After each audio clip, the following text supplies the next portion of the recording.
So my name is Bob Bruner. I am the exotic forest pest educator with the Department of Entomology at Purdue University. So Asian jumping worm is a little bit of a complex question. It's not actually just a single species of worm, it's a group that belongs under the genus Amenthus. And what it is, if you ever see one, you'll definitely notice the difference, because traditionally when we see an earthworm, it's slimy, it moves around only a little bit, and they stay deep in the ground. Asian jumping worm is a little bit larger, it's kind of dry and scaly, and it's going to thrash, kind of like a snake does. Now, some of the problems that people have been running into with this is that they don't treat our soil in the same way. So our normal worms that we have here, what we call native, these worms actually are from Europe.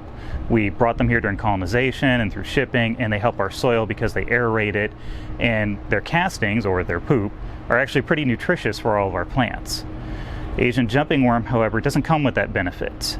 When they consume organic material out of the soil, they pretty much strip it out of the soil completely, and they leave behind soil that has a consistency kind of like coffee grounds.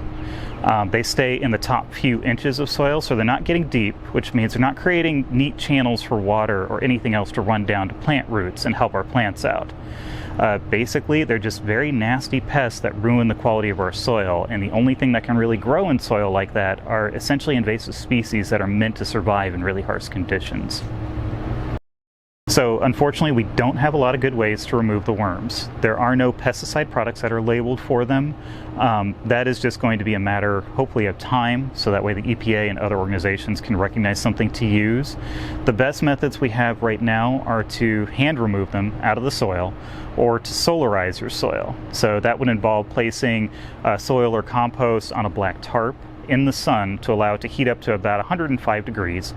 But the thing is that these are worms, so they're going to escape out of what you're doing.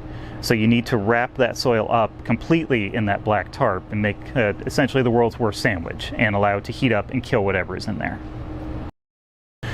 The greatest concern right now is their movement is entirely based on human activity.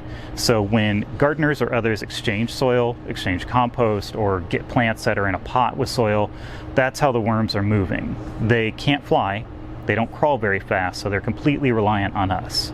So one of the biggest messages that I'm working on getting across to people is, please use your soil or compost where it lay. Or if you are getting it from another source, solarize it. And any plants you get bare root plants, not those in pots, unless you absolutely have no choice.